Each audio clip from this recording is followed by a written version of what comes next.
नमस्कार दोस्तों, मैं रिंकू योगी, वरिष्ठ अध्यापक संस्कृत, आपका अपने इस चैनल पर हार्दिक स्वागत करता हूं। मित्रों, पिछले वीडियो में मैंने बताया था कि RPSC second grade first paper की तैयारी किस प्रकार से करें। मैंने किस प्रकार से फर्स्ट पेपर की तैयारी की थी, क्या क्या चीज़ें पढ़ी थी, क्या गाइड्स, क्या बुक्स जो थी मेरे पढ़ी थी, उस सभी के बारे में मैंने पिछले वीडियो में चर्चा की थी। तो बहुत सारे साथियों के कमेंट आ रहे थे कि सर संस्कृत के लिए आपने क्या पढ़ा था। तो उस संबंध में ये वीडियो मैं आज बना रहा हूँ कि संस्कृत विषय के लिए, यदि आप संस्कृत विषय से हैं तो संस्कृत विषय के लिए आपको क्या चीज़ें पढ़नी चाहिए, मैंने क्या चीज़ें पढ़ी, तो इस वीडियो में मैं विस्तार से बात करूंगा। तो बने रहिए वीडियो में लास्ट तक। वीडियो पसंद आए तो उसको अधिक से अधिक लाइक कीजिएगा और शेयर कीजिएगा और चैनल को जरूर सब्सक्राइब कर लीजिएगा। चलिए मित्रों, बिना देर किए करते हैं वीडियो पर। देखिए मित्रों, सेकंड ग्रेड 2022 संस्कृत से मैंने जनरल कैटेगरी से 242वीं रैंक से सिलेक्शन लिया था। और देखिए संस्कृत के लिए मैंने क्या क्या पढ़ा था, तो मैं बहुत पहले भी कई वीडियोज में इसकी चर्चा कर चुका हूँ। फिर मैं आपको बता रहा हूँ कि संस्कृत के लिए मैंने जो अपना बेस बना लिया था वो था साफल्यम। साफल्यम को मैंने बना लिया था। देखिए 2018 में मैं तैयारी करने के लिए जयपुर गया था और वहाँ पर मैंने साफल्यम कोचिंग को ऑफलाइन ज्वाइन किया था और साफल्यम से मैंने तैयारी की थी और वहाँ से मैंने फर्स्ट ग्रेड की कोचिंग की थी। तो सारे नोट्स जो है वो मैंने बना लिए थे साफल्यम कोचिंग के। उसके अलावा साफल्यम की बुक्स जो थी वो भी मैंने परचेज की थी, तो वो भी मैंने पढ़ी थी। तो 2018 में मैं मात्र पॉइंट 12 से रहा था, तो बड़ी निराशा लगी थी। इस बार मैं कोई भी गुंजाइश नहीं छोड़ना चाहता था। इसके लिए मैंने देखा कि राम कुमार शास्त्री सर का जो साहित्य है वो बहुत शानदार है।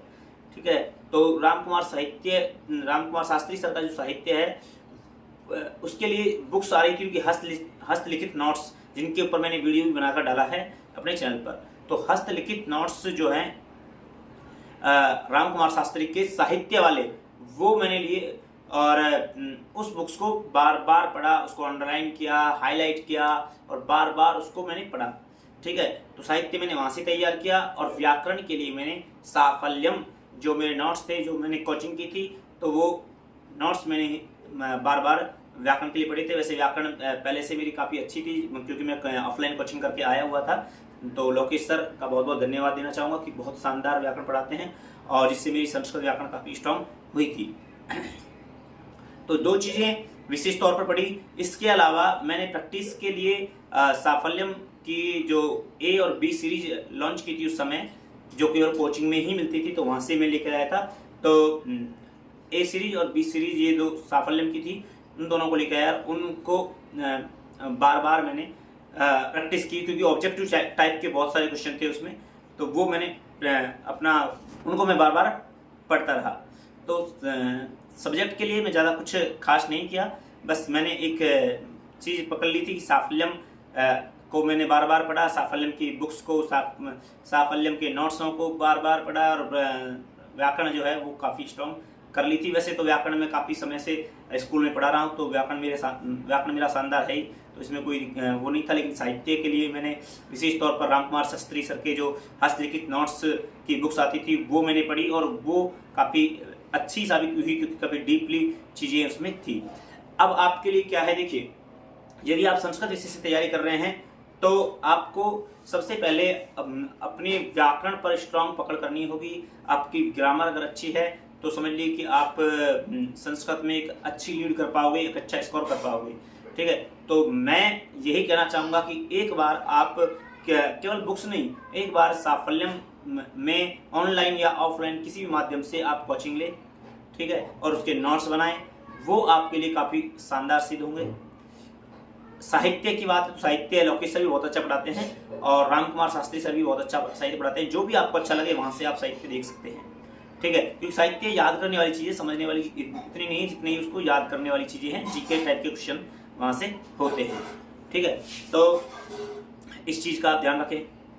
फिर संस्कृत के लिए देखिए, जो 2018 में मैंने समस्या मेरे सामने आई थी वो थी सुक्तियाँ कि महाकाव्य, खंड काव्य या कहीं से भी सुक्तियाँ जो पूछी जाती थी उनका ये पूछा जाता था कि सुक्तियाँ किस ग्रंथ से ली गई हैं, कि किस महाकाव्य से ली गई हैं, कहाँ से ली गई हैं। तो ये बड़ी डिफिकल्ट चीज़ थी क्योंकि हर एक सूक्ति को याद कर पाना और उसको ये देखना कि ये कहाँ से ली गई है। जैसे रामायण में से उठा करके किसी भी सूक्ति को दे दिया जाए, तो रामायण में 24,000 श्लोक है और वहाँ से कोई सूक्ति आ जाए तो हम कैसे अंदाजा लगा पाएँ। तो इसके लिए कुछ महत्वपूर्ण सूक्तियाँ जो है साफल्यम की बुक्स में भी डाली गई हैं और रामकुमार शास्त्री सर के साहित्य के नोट्स में भी वो सूक्तियाँ हैं।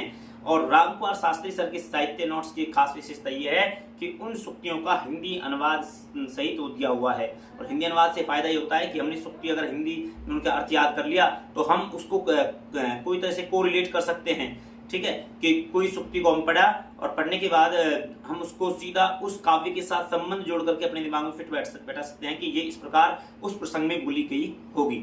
तो इस प्रकार से हम सूक्तियों को याद कर सकते हैं। तो ये खास करके ध्यान आपको रखना है, ठीक है। इसके अलावा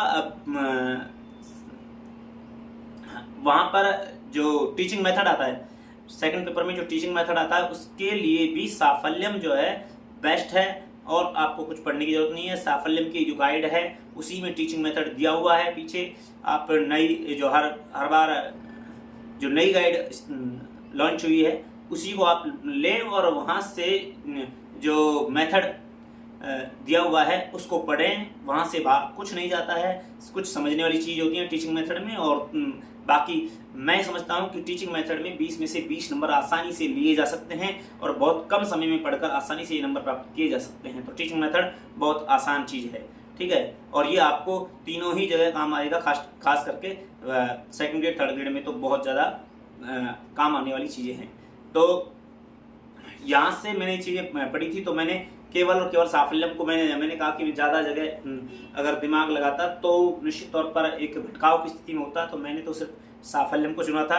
आपको जो भी अच्छा लगता है, जिस भी टीचर से आप पढ़ रहे हो, अगर वो आपको सही प्रकार से समझा पा रहे हैं, अच्छे से पढ़ा पा रहे हैं, तो समझिए कि वो आपके लिए बेस्ट है। आप उसी को पढ़िए और उसी के नोट्सों को बार बार पढ़िए और बार बार बस एक चीज़ को बार बार रिवाइज करिए। मैं बार बार कहता हूँ कि रिवीजन ही सिलेक्शन का मूल आधार है, तो बार बार उन चीज़ों का रिवीजन कीजिए, ठीक है।